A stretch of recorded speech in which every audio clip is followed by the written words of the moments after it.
Arrancamos esta retaguardia este miércoles 15 de junio en Periodista Digital Televisión y tenemos el placer de dar la bienvenida por primera vez en este medio y en este programa un buen amigo, Manuel Fernández Ordóñez, que es nada más y nada menos que doctor en física nuclear, es especialista en física de partículas, lo digo bien, ¿no, Manuel? Sí, perfectamente, Eurico. Eres consultor energético, es una de las personas, nunca se puede decir la que más, pero una de las personas que más sabe en España de la luz, de la energía, de estas cosas, de las que últimamente no hablamos casi nunca y con el que vamos a tener el placer de hablar, siquiera sea de una forma somera, de por qué está disparada la luz, de por qué el gobierno nos miente cuando tratan de engañar al respetable diciendo que ha bajado el precio de la luz, que han topado el precio del gas, cuando vamos a ver cómo es mentira. Y antes te tengo que preguntar, Manuel, por tu último libro, En defensa de la libertad. ¿Por qué este libro ahora?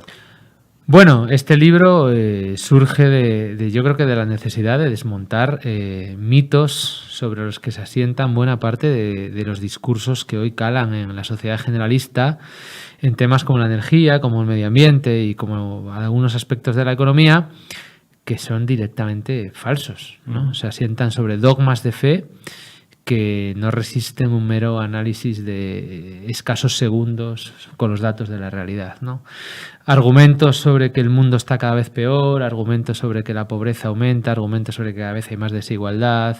Yo creo que son discursos que hay que refutar. Porque si no, las políticas que estamos tratando de implementar, como se asientan sobre premisas falsas, pues van a dar los resultados indeseados, ¿no?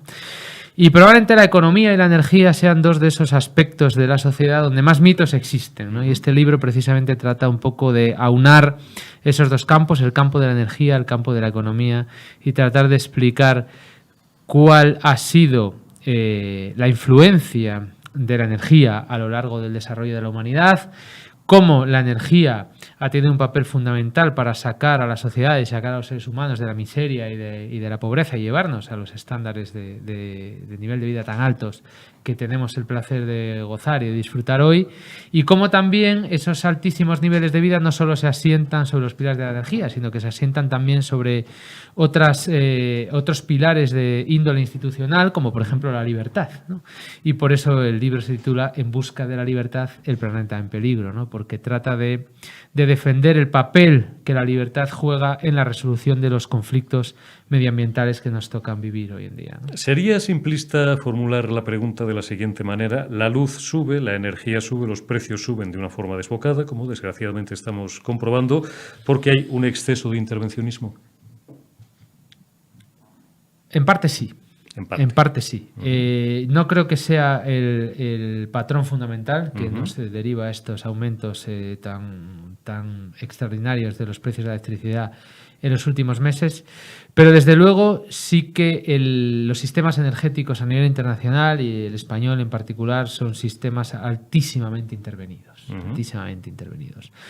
Los precios tan altos que podemos estar viendo en los últimos meses se deben fundamentalmente a dos razones, una con mayor peso y otra con un peso menor. La de mayor peso es el aumento de los precios del gas y de la volatilidad del gas en los mercados internacionales, y la siguiente es el aumento de los precios de los derechos de emisión de la Unión Europea, que no son más que un impuesto que nos hemos autoimpuesto a nosotros mismos con el único fin de hacer que los combustibles fósiles sean caros, con el supuesto fin buenista y simplista y naif de hacer que las inversiones, ¿no?, en el sector energético fueran derivando hacia sectores más limpios, obviando la realidad, que es que no hay sectores más limpios porque no podemos prescindir del gas ni de los combustibles fósiles con las tecnologías que tenemos actualmente, ¿no? Entonces, artificialmente nos hemos puesto una electricidad carísima, nosotros a nosotros mismos. En paralelo, pues ha habido una invasión de Rusia a Ucrania que también ha hecho explotar los precios de los gases, y esto es lo que estamos viviendo hoy en día, fundamentalmente. Te lo pregunto de otra manera. Hay un exceso de propaganda y un exceso de ideología, hay un exceso, bueno, pues de recurrir, por ejemplo, a tópicos manidos como que hay que salvar el planeta, sin que nadie cuestione a estas alturas ya asuntos como el cambio climático y demás, para justificar, bueno, pues una mala praxis, y todo lo que estás explicando. Los gobiernos, y en particular el gobierno de España, abusan demasiado de estos mantras para justificar su propia idiocia a la hora de gestionar, pues, lo que sería una política energética o industrial, si me apuras, coherente. Sin ningún género de duda. Por ejemplo, el gobierno de España, en un error que se pasará a los anales de la historia, como está pasando el mismo error a los anales de la historia del gobierno alemán, la decisión de prescindir de las centrales nucleares que tenemos en España, que funcionan de manera excelente, que son referencia en seguridad y en eficiencia a nivel internacional, que producen el 22% de la electricidad de España, y pretender que esas centrales nucleares se cierren únicamente por motivos ideológicos, y que prefiera el gobierno de España tener centrales de gas a tener centrales nucleares que no emiten CO2, y que todo esto además intenten vendértelo como que lo hacen por el clima, pues tiene difícil encaje racional si el argumento único y exclusivo que hay detrás no es puramente ideológico. Por lo tanto, sí, el gobierno de España utiliza estos mantras ideológicos para tratar de colarnos una política energética que lo único que va a generar es más pobreza, más dependencia exterior y precios de electricidad más caros. Tú eres experto, entre otras muchas cosas, por ejemplo, en tratamiento de residuos, ¿no? Y ahora me has llevado el toro de nuevo al caballo. Claro, ¿qué hacemos? ¿Le compramos la energía nuclear a los franceses, que tienen más de 80 centrales nucleares, y aparte de pagar un sobreprecio, el doble o el triple de lo que cuesta, luego, bueno, pues digamos, soportamos, valga utilizar este verbo, un tránsito de residuos nucleares absolutamente, bueno, pues no sé hasta qué punto admisible por buena parte del territorio nacional? ¿Esto es así? Bueno, los residuos, estos días pasa una cosa muy curiosa, que con la medida recientemente tomada por la ministra, que entra en vigor hoy, ayer se hizo la primera subasta, pero entra en vigor hoy, del tope del precio al gas, lo que está pasando es que como la electricidad en España es más barata, porque hemos subvencionado el precio del gas, estamos exportando más que nunca. Los franceses están comprando la electricidad barata a nuestra costa, que pagamos nosotros de nuestro bolsillo. Y luego la van a revender más cara. Entonces, esto es un sinsentido, ¿no? Es un sinsentido absoluto. Con el fin de bajar la electricidad en España, que no está bajando, puede que esto sea un efecto transitorio porque estamos en plena ola de calor y hay un aumento de la demanda y hay una bajada de la producción renovable. La verdad es que puede que sea un efecto transitorio. Tenemos que esperar unos cuantos días más para ver los efectos a medio plazo de esta medida tomada desde el Ministerio. Pero la realidad es que los 2 primeros días está siendo un auténtico fracaso, ¿no? Porque tenemos precios más altos que los de la semana anterior, por ejemplo. Y además estamos subvencionando la electricidad de Francia y estamos subvencionando la electricidad de Portugal. O sea, que nos estamos haciendo un pan con unas tortas. Sin embargo, el gobierno nos miente, me lo explicabas antes de comenzar esta entrevista, y se esfuerzan en que cale el mantra en las últimas 48 horas de que han tenido, es decir, la medida ha tenido éxito y estamos pagando la luz más barata. Es mentira. Bueno, ayer después de la subasta energética y cuando salió el precio del pool a 160 y algo euros el megavatio hora, Podemos sacó un tuit vanagloriándose de que la luz había bajado un 22%. Cuando con el mecanismo que han hecho ahora, digamos que el precio de la luz se divide en el precio del pool, más luego hay un mecanismo de ajuste. Cogieron solo el precio del pool, le quitaron el mecanismo de ajuste y nos dijeron, ¿veis? Ha bajado la luz. Claro, cuando le metes el mecanismo de ajuste y metemos todo, resulta que la luz había subido 10 euros con respecto al día anterior. Por lo tanto, ya no es que reescriba la historia del pasado, es que reescribe la historia en tiempo real, porque la luz sube 10 euros y ellos te están diciendo que ha bajado un 22%. Entonces, como están completamente fuera de la realidad. Entonces, como están completamente fuera de la realidad, pues es difícil tomar decisiones que solucionen algún problema, porque como no reconocen los problemas, pues es difícil encontrar la solución. Y en las próximas horas, según he leído por ahí, es previsible que llegue a los 178, 180 euros el megavatio hora, o que incluso en los próximos días, o en las horas pico, ¿no? Creo que lo digo bien, supere de nuevo los 200 y hasta los 220 euros. Bueno, para mañana ha salido el precio medio de 171 euros. El pool, cuando se le mete el mecanismo de ajuste, el precio medio de mañana es de 258 euros megavatio hora, y en las puntas pues no lo he mirado, pero estaremos rozando los 300 casi seguro. No lo he mirado, lo miramos ahora mismo, si hace falta. Pero... O sea, todo un éxito, ¿no? del gobierno. Pero es cierto, insisto, estamos en una ola de calor, hay poca producción eólica y han entrado más centrales de gas. Pero hay una cosa que es de primero, es que esto es de primero de subvenciones, ¿no? Y parece mentira que ellos, que son los reyes de las subvenciones, no lo tengan claro. Cuando uno subvenciona un bien, ¿qué es lo que pasa con ese bien? Que aumenta la demanda. O sea, cae de cajón, ¿no? Y aumenta el Entonces, precio. si tú estás subvencionando el Porque precio el tío que suministra o que vende ese bien inmediatamente absorbe esa subvención y aumenta el precio. Claro. Tú subvencionas el precio del gas, pues inmediatamente va a haber más demanda de gas. Y esto es lo que está pasando. Están entrando centrales de gas que son menos eficientes que las que entran con normalidad en el pool. Están entrando centrales de gas, estamos batiendo récords de producción de gas de los últimos, no sé, 8 o 9 años, ¿no? Claro, cuando tú subvencionas algo, aumenta la demanda de ese algo, es que cae de cajón. Por lo tanto, estamos teniendo un problema de lucha contra las emisiones, de lucha contra el cambio climático. Queremos reducir las emisiones, nos dicen que hacemos todo esto por el clima y resulta que adoptas una política que lo único que hace es aumentar la quema de gas. No sé, parece todo un poco kafkiano. Me chivan que en los últimos días, Manuel, o en las últimas horas, las grandes eléctricas están recurriendo al agua, para que nos entienda todo el mundo, para intentar depender menos del gas. Explícanos esto en cristiano. Bueno, no estoy al tanto de eso, no he mirado los datos. Lo que es cierto que estamos en verano, mucha agua no debemos tener. Y además en verano entran otra serie de parámetros en juego, como por ejemplo hoy hay que mantener el caudal en los ríos, porque llueve poco en verano, bueno, tal, hay que reservar cierta agua de los pantanos, no podemos estar haciendo tanto bombeo, ni estamos soltando tanta hidroeléctrica para producir, y todo eso se junta y claro, da esta tormenta que estamos viviendo a la día de precios altísimos, ¿no? Es de esperar que si uno pone un tope al precio del gas, el precio del mercado mayorista baje. Es de esperar, pero van 2 días y no está sucediendo. ¿Por qué han tardado tanto, Manuel, en legislar 3 años y pico? A mí me han contado historias para no dormir, sin hacer sangre, tampoco porque el objeto de esta entrevista es más técnico, más económico y más desde el punto de vista de un analista energético, de los mejores que tenemos, y no tanto político. Pero a mí me contaban hace no demasiados meses que doña Teresa Rivera, fascinada por algunos, no vamos a dar nombres, pero piensen en alguno de los CEO de las empresas más importantes que están en la mente de todos, fascinada, digo, por los cantos de sirena que le hacían llegar. Ha estado 3 meses prácticamente sin hacer absolutamente nada. Hablabas antes de los derechos de emisión, de estas subastas estrambóticas que tienen lugar en Bruselas y que, bueno, pues nos dejan a los pies de los caballos porque además, intento seguir haciéndolo fácil, la parte que más pondera precisamente en el mix es la última parte que se ha incorporado a ese mix y la más cara. Y el gobierno, por lo que me dicen, en 3 años no ha hecho absolutamente nada y de repente le han entrado las prisas y las urgencias. Bueno, primero hubo una lucha muy grande contra el mercado marginalista. Eso es. ¿No? Que empezó con Filomena.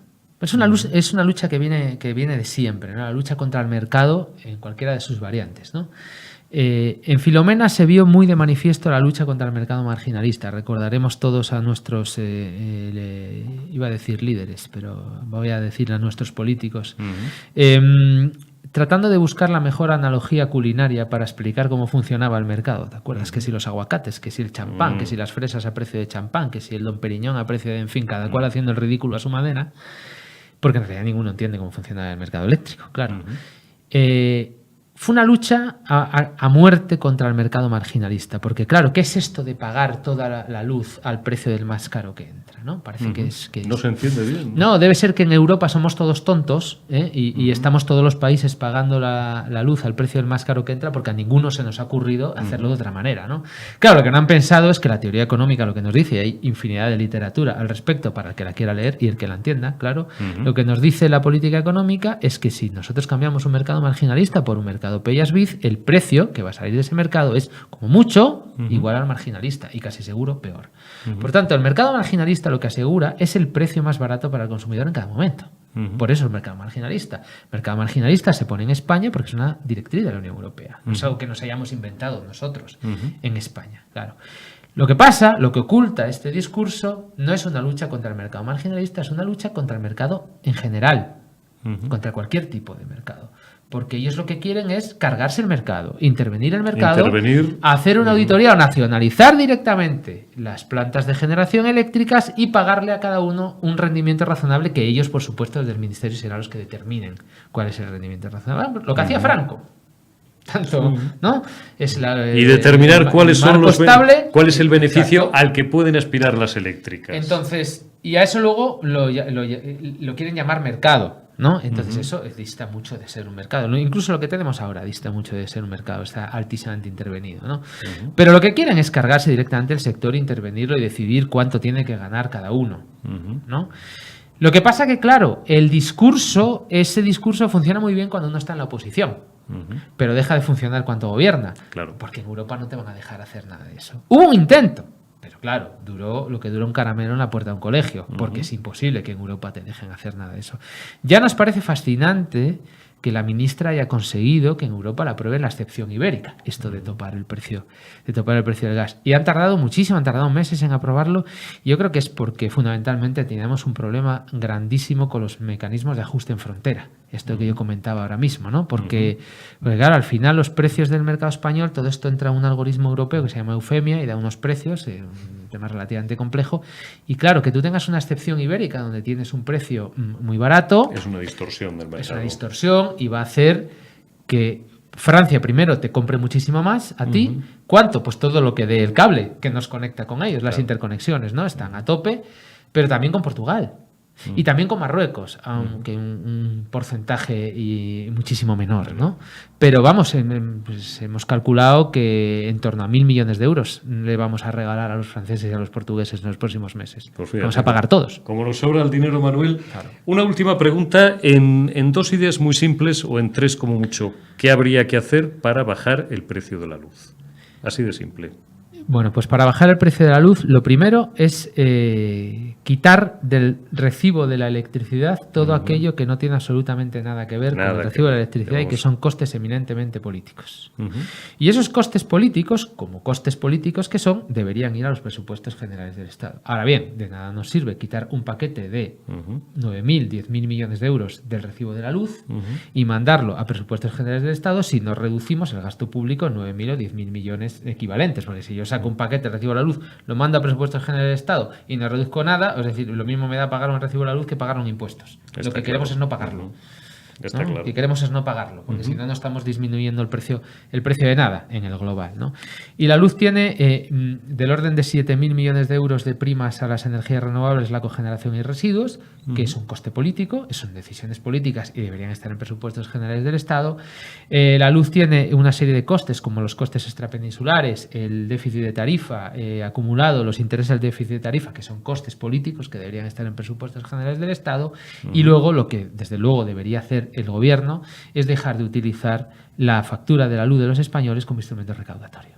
Es decir, porque ahora estamos en un periodo transitorio donde la electricidad se ha bajado el IVA del 21 al 10, se ha bajado el impuesto especial de la electricidad del 5 al 0,5, pero aún así esas medidas deberían ser definitivas, no transitorias. O sea, que en este país la luz tenga el IVA como si fuera un artículo de lujo es algo que yo creo que es moralmente reprobable, ¿no?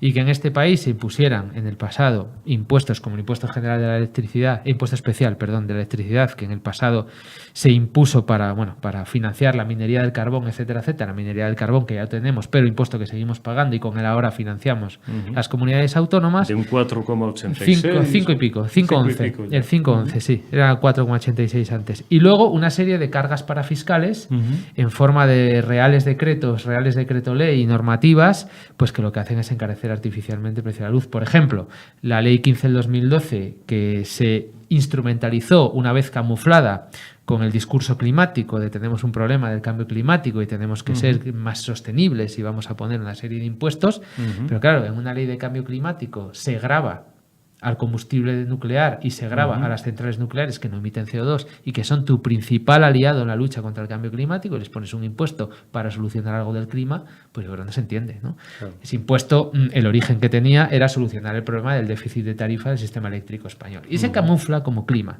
En esa misma ley se impone un impuesto a las centrales hidráulicas. ¿Qué impacto tienen en el clima? ¿No? Ninguno. Entonces, toda esta serie de cargas parafiscales lo que hacen es hacer que el precio de la luz sea artificialmente muchísimo más caro de lo que debería ser. Y de hecho, para que cualquiera que quiera lo pueda comprobar y para que vea que esto lo basamos en datos y no es un discurso ideológico, no tiene más que ver que se vaya a Eurostat y mire los precios de la electricidad en Europa y en concreto que mire los precios de la electricidad antes de impuestos en España y en Portugal. ¿Por qué digo España y Portugal? Porque ambos países compartimos el mercado mayorista, por tanto el precio de la electricidad es el mismo en los dos países, mayorista. Y verán como la electricidad en Portugal es mucho más barata que en España. Mucho más barata. Luego, eso sí, Portugal le calza más impuestos que nosotros y al final el precio es más o menos lo mismo. Pero simplemente ellos tienen la electricidad más barata porque nosotros nos hemos dedicado durante años a que el sistema eléctrico sea el punching ball de los políticos, donde van metiendo allí lo que no saben qué meter y haciendo que la factura de luz sea más cara para todos nosotros. Las puertas giratorias, de las que hemos hablado tantas veces. Manuel Fernández Ordóñez, En busca de la libertad. No dejen de leer el libro de nuestro amigo Manuel Fernández Ordóñez. Me hace mucha gracia porque en Twitter firmas @TheGoodMafo, ¿no? The Good Mafo, claro que sí. Porque había otro Fernández Ordóñez, Sí, ¿no? que era gobernador del Banco Central. Del Banco de España. Que luego digan que la banca también es el capitalismo salvaje de la banca, Sí, ¿no? sí. Yo creo que es el sector más intervenido después del eléctrico. La ¿no? banca, pues si la banca es más pública, que es objeto esto de otra conversación. En busca de la libertad, Manuel Fernández Ordóñez, buen amigo, ya ven ustedes, pues una enciclopedia, ¿no? Cuando tengan una duda acerca del precio de la energía y de la luz, pues recurriremos en más de una ocasión, siempre que tenga bien regalarnos unos minutos a nuestro amigo Manuel Fernández Ordóñez. Gracias por habernos acompañado, Manuel. Ha Muchas sido gracias, Eurico. todo un placer.